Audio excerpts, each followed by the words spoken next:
வணக்கம். இன்னைக்கு நம்ம எந்த புத்தகத்தை பற்றி பார்க்க போகிறோம் பார்த்தீங்கன்னா, the art of being alone. Renuka Gaurani எழுதிய அந்த புத்தகத்தை பற்றி தான் பார்க்க போகிறோம். இவங்க எதை பற்றி சொல்கிறாங்கன்னு பார்த்தீங்கன்னா, இந்த புக்கு டைட்டில்லே இருக்கிற மாதிரி the art of being alone, தனியாக இருக்கிறது எவ்வளோ நல்லது அப்படின்றத பற்றி இந்த புத்தகத்தில் பேசுகிறாங்க. ஹியூமன் எல்லாமே சோஷியல் அனிமல் அப்படின்றதுனால என்ன நினைக்கிறாங்க அப்படின்னா, நம்ம ஒரு கேங்கோடு இருந்தால் தான் அது ஒரு கெத்து, அது ஒரு ஃபன்னு, அதுதான் லைஃப்பை என்ஜாய் பண்ணுறதுக்கான பெஸ்ட்டு வே. லைக் நம்ம ஒரு கொலிகோடு இருக்கிறதா இருக்கட்டும், இல்லை நம்மளுடைய கிளாஸ்மேட், இல்லை நம்ம ஃப்ரெண்ட்ஸ் கேங், இல்லை ஹாஸ்டலில் இருந்தீங்கன்னா அந்த ஹாஸ்டல் மேட்ஸ், அந்த மாதிரி ஒரு கேங்கோடு இருக்கிறது தான் ஒரு சந்தோஷம் அப்படின்ற மாதிரி நினைக்கிறோம். இப்போ இருக்கிற சோஷியல் மீடியாவும் அதை தான் போஸ்ட் பண்ணுது. ஒரு ஃப்ரெண்ட்ஸோட எங்கேயாச்சும் என்ஜாய் பண்ணுறது, ட்ரிப்பு போகிறது, படத்துக்கு போகிறது, இல்லை நியூ பிளேசஸை எக்ஸ்ப்ளோர் பண்ணுறது, இந்த மாதிரி விஷயத்தெல்லாம் பண்ணால் தான் அது ஒரு என்ஜாய்மெண்ட் அப்படின்ற விஷயத்த சோஷியல் மீடியா நமக்கு சொல்லிக்கிட்டே இருக்கிறதுனால நம்ம அதுதான் ஃபன் அப்படின்ற மாதிரி நினச்சிட்ருக்கோம். ஆனால் இதில் இந்த புத்தகத்தில் அதை உடைச்சி சொல்லியிருக்காங்க.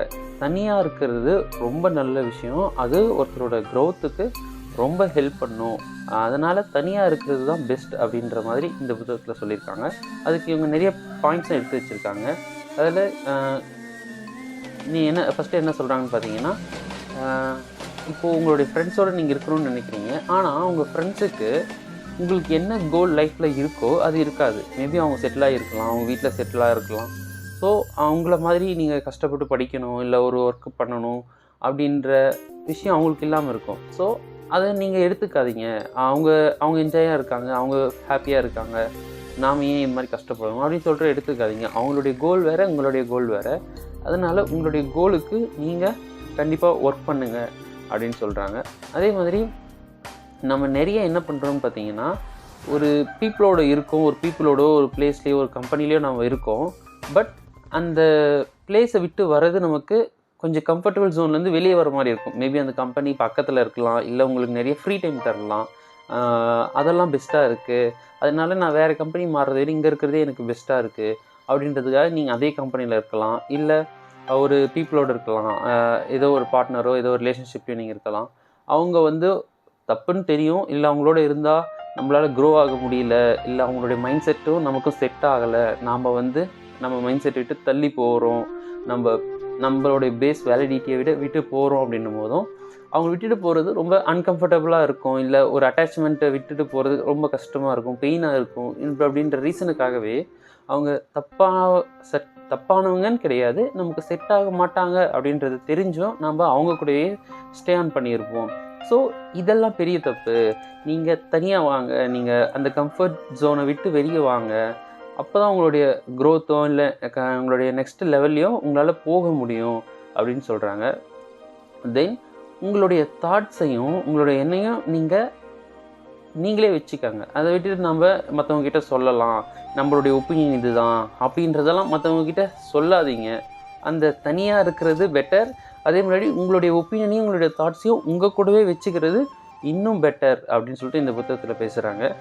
தென் வேறு என்ன சொல்கிறாங்கன்னு பார்த்தீங்கன்னா, நீங்கள் இதுக்கு மேலே எப்படியெல்லாம் உங்களை தனியாக வச்சுக்க முடியுமோ அந்த விஷயத்தெல்லாம் வச்சுக்கோங்க. ஏன்னா ஒருத்தர் கூட நம்ம ஒரு கேங்காக இருந்து க்ரோ ஆகிறத விட தனியாக இருந்து க்ரோ ஆகிறது ரொம்ப ஈஸியாக இருக்கும். நம்ம நினச்ச டைமில் பண்ணுறதா இருக்கும், இல்லை உங்களுக்கு நிறையா டைம் கிடைக்கும். அவங்க உங்களை ஸ்லோ பண்ணுற மாதிரி சம் பிளேசஸில் இருக்கும். ஸோ அந்த விஷயத்தெல்லாம் நீங்கள் தவிர்க்கலாம். அதே மாதிரி அவங்க ஒரு விஷயத்தில் ஸ்பீடாக இருப்பாங்க, நீங்கள் ஸ்லோவாக இருப்பீங்க. நமக்கு ஒரு இன்ஃபீரியாரிட்டி காம்ப்ளெக்ஸ் வரும். அவங்க ஸ்பீடாக போகிறாங்க அந்த விஷயத்தில், இல்லை நம்மளால் முடியல அப்படின்ற இன்ஃபீரியாரிட்டி காம்ப்ளெக்ஸ் வரும். இந்த பிரச்சனை எல்லாமே நீங்கள் தனியாக இருந்தீங்க அப்படின்னா ஈஸியாக சால்வ் ஆகிடும். அதனால் தனியாக இருக்கிறது எவ்வளோ பெஸ்ட் அப்படின்றது இந்த ஆத்தர் பேசியிருக்காங்க. இந்த ஆத்தருமே ஒரு சின்ன ஏஜ் தான், ஒரு 24-25 தான் இருக்காங்க. இவங்களுடைய ஸ்கூல் டைம் முடிகிற வரைக்குமே ரொம்ப இன்ஃபீரியாரிட்டி காம்ப்ளெக்ஸோடு இருந்திருக்காங்க. நம்மளுக்கு அவ்வளோவா டேலண்ட் இல்லை, நம்ம அவ்வளோ அழகாக இல்லை அப்படின்ற நிறைய இன்ஃபீரியாரிட்டி காம்ப்ளெக்ஸோடு அவங்க இருந்திருக்காங்க. அப்புறம் காலேஜெல்லாம் முடிச்சுட்டு ஒரு பிஜி லெவல் போகும்போது தான் அவங்க யோசிச்சுருக்காங்க, தனியாக இருக்கிறது எவ்வளோ பெட்டர் அப்படின்ற விஷயத்த அப்போ தான் அவங்க யோசிச்சுருக்காங்க. ஸோ நீங்களும் தனியாக இருக்கிறதுன்றது ஒரு நல்ல விஷயம். அது எனக்கும் இப்போ தான் புரிய ஆரம்பிக்குது. தனியாக இருக்கிறது பெட்டர். அந்த டைமில் நம்ம ரொம்ப ப்ரொடக்டிவாக இருக்கும். ஈவன் நான் காலேஜஸ் டேஸில் யோசிச்சு பார்க்கும்போது கூட இப்போலாம் தனியாக இருந்தோமோ அப்போ தான் நிறையா படிச்சிருக்கேன், அப்போ தான் நிறையா ஸ்கோர் பண்ணியிருக்கேன். ஸோ தனியாக இருக்கிறது பெட்டர் அப்படின்ற விஷயத்தை இந்த புக்கில் அவ்வளோ அழகாக சொல்கிறாங்க. சாலிட்யூட் இஸ் அ ப்ரிவிலேஜ் அப்படின்னு சொல்கிறாங்க. தனியாக இருக்கிறது ஒரு பெஸ்ட்டு விஷயம் அப்படின்றத இந்த புத்தகத்தில் அவ்வளோ அழுத்தி சொல்கிறாங்க. எனக்கும் இந்த புக்கை படித்த அப்புறமா தனியாக இருக்கிறது எவ்வளோ நல்ல விஷயம் அப்படின்றது புரிய ஆரம்பிச்சிச்சு. ஸோ யாரெல்லாம் தனியாக இருக்கீங்க, இல்லை வீட்டை விட்டு வெளியே வந்து ஸ்டே பண்ணியிருக்கீங்க, லோன்லியஸாக இருக்குது அப்படின்லாம் ஃபீல் பண்ணுறீங்களோ, இந்த புக்கை படித்தப்பறம் உங்களுக்கு ஒரு தனி ஓப்பனிங் கிடைக்கும் பிரெயினில். இது எவ்வளோ நல்ல விஷயமா இருக்குது தனியாக இருக்கிறது, இதெல்லாம் நம்ம மிஸ் பண்ணிட்டோமே, இவ்வளோ நாள் இது தெரியாமல் இருந்துட்டோமே அப்படின்ற விஷயம் கண்டிப்பாக இந்த புத்தகத்தை படிச்சிங்கன்னா கண்டிப்பாக கிடைக்கும். இந்த புத்தகம் மஸ்ட் ரீட், எல்லாருமே கண்டிப்பாக படித்தே ஆகணும். அந்த அளவுக்கு உங்களுடைய க்ரோத் வேணும், அடுத்த லெவலுக்கு நீங்கள் போகணும், என்ன பண்ணுறதுன்னு தெரியல அப்படின்னு நினைக்கிறீங்க அப்படின்னா கண்டிப்பாக இந்த புத்தகத்தை வாங்கி படிங்க. இதுவே ஓரளவுக்கு சின்ன புத்தகம் தான், பட் இதில் சொல்லியிருக்க கருத்தெல்லாம் ரொம்ப பெரிய விஷயமா இருக்குது. ஈவன் அந்த ஆத்தர் ரொம்ப சின்ன வயசாக இருந்துட்டு இந்த ஏஜ்லேயே இவங்க இவ்வளோ புரிஞ்சு வச்சுக்கிட்டு இருக்காங்க லைஃப் அப்படின்னும் ரொம்ப ஹாப்பியாக இருக்குது. கண்டிப்பாக இந்த புத்தகத்தை வாங்கி படிங்க. The art of being alone by Renuka. Thank you.